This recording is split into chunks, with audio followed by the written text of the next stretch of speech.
আমরা দেখলাম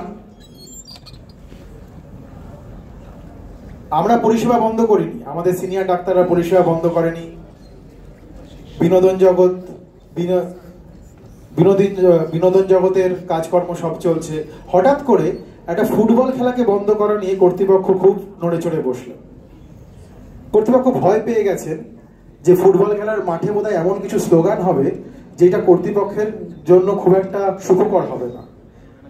সেটা বন্ধ করার সঙ্গে সঙ্গে দেখলাম ময়দানের সবাই এক হয়ে গেল, বাঙাল ঘটি সব এক হয়ে গেল, তখন মহামেডান এক হয়ে গেল, তখন একসাথে সব ফুটবল প্রেমী মানুষ, কলকাতা ফুটবলের শহর, ফুটবল প্রেমী মানুষরা সব এক হয়ে গিয়ে ডাক দিলেন, এক হয়েছে বাঙাল ঘটি।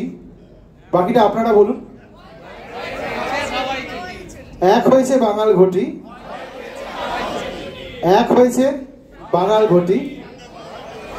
তো ময়দানের মানুষ মিস্টার সুরঞ্জন বাবু আসছেন, উনি ওনার বক্তব্য রাখবেন। প্রথমে সকলকে দ্রোহের অনেক অভিনন্দন।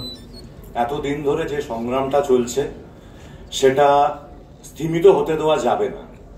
আমাদের কলকাতা ময়দানের 130 বছরের ইতিহাসে প্রথমবার আমরা দেখেছি সমস্ত দ্বন্দ্ব ভুলে মোহনবাগান, ইস্টবেঙ্গল, মহামেডান একসাথে কাঁধে কাঁধ মিলিয়ে এই বিচারের জন্য আমরা মাঠে নেমেছি। 130 বছরের ইতিহাসে আমরা কোনোদিন দেখিনি যেখানে আমরা এখানে যে কজন আজকে রয়েছি আমরা প্রত্যেকে কোনো না কোনো একটা দলের সমর্থক। কেউ কেউ আমরা সমর্থন করে এসছি আমাদের প্যাট্রিয়ার্কিয়াল দিক দিয়ে, কেউ কেউ আমরা সমর্থন করেছি নিজের ব্যক্তি স্বাধীনতা থেকে। তবুও 130 বছর ইতিহাসে ইতিহাস সৃষ্টি করেছে মোহনবাগান, ইস্টবেঙ্গল, মহামেডান, যেখানে ময়দানের তিনটে প্রধান শক্তি যারা ভারতীয় ফুটবলের এই মুহূর্তে পরিচালনা শক্তি, তারা তিলোত্তমার বিচারের জন্য কাঁধে কাঁধ মিলিয়ে স্বর মিলিয়ে একসাথে আমরা বিচার চেয়েছি। এই স্বর কোনোদিন দমেনি, এই স্বর কোনোদিন দমবে না।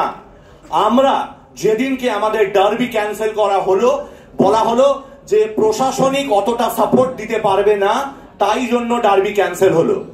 তারপরে আমরা যখন ডাক দিয়েছিলাম যে সমস্ত মোহনবাগান, ইস্টবেঙ্গল সমর্থকরা একসাথে ওই দিন ওই সময় যুব ভারতী ক্রীড়াঙ্গনের সামনে শান্তিপূর্ণ মিছিল করব, তখন শুরু হলো থ্রেট কালচার। যেই থ্রেট কালচারটা প্রতিটা হসপিটাল থেকে শুরু করে প্রতিটা ইন্ডাস্ট্রিতে রয়েছে, আমাদের কাছে ইন্ডিভিজুয়ালি ফোন কল আসা শুরু হয় যে পরের দিন আপনারা আসবেন না, সেইখানে যদি কোনো ঝামেলা হয় তার জন্য আপনারা দায়ী থাকবেন। সারা পশ্চিমবঙ্গের সমস্ত মোহনবাগান, ইস্টবেঙ্গল, মহামেডান সমর্থকরা সেদিনকে এক হয়ে, যেখানে ইস্টবেঙ্গল সমর্থকের কাঁধে মোহনবাগান, মোহনবাগান সমর্থকের কাঁধে ইস্টবেঙ্গল, শুধুমাত্র তিলোত্তমার বিচারের জন্য প্রত্যেকে এক হয়ে এক সুরে আমরা বলেছি উই ওয়ান্ট জাস্টিস। সেইটা পরিবর্তন হয়েছে we demand justice, and now it has been transform to we deserve justice. আমরা প্রত্যেকে এই বিচারটা আমরা সকলে জানি, আর justice can be delayed. It has happened over the years, but we need to make sure that the justice can be delayed, but should ever, never be denied. সেইটার জন্য আমাদের যত দূর যেতে হয় ময়দানি ঘাম ঝরাতে আমরা প্রস্তুত। আমরা সারা বছর শীত, গ্রীষ্ম, বর্ষা মাঠে কাটাই, আমাদের ঘাম ঝরাতে অসুবিধা নেই। তাই আমরা ডাক্তারদের সাথে প্রথম দিন থেকে রয়েছি, শেষ দিন অবধি থাকবো। তাই জন্য আমরা সব সময় দেখেছি যারা ভয় পায় তারা ডাক্তারদের ভয় পায়। কেন কি সবাই নিজের নামের পাশে ডাক্তার শব্দটা বেশি দিন ধরে রাখতে পারে না। ডাক্তার শব্দটা ধরে রাখতে গেলে শিক্ষাগত যোগ্যতা দরকার, তাই সেটা সবার না থাকলে সেই ডাক্তার অভিধানে, যেটা ডাক্তার আজকালকার দিনে যাদের হাত ধরে আমরা পৃথিবীর প্রথম আলো দেখি, এবং আরেক পক্ষ যারা ডাক্তার সরাতে বাধ্য হয়েছে তাদের হাত ধরে আমার বোন তিলোত্তমা পৃথিবীর শেষবার আলো দেখেছিল। এই জন্য বিচার শেষ দিন অবধি যেন চলে, কোনো দিন যেন এটা স্থিমিত না হয়।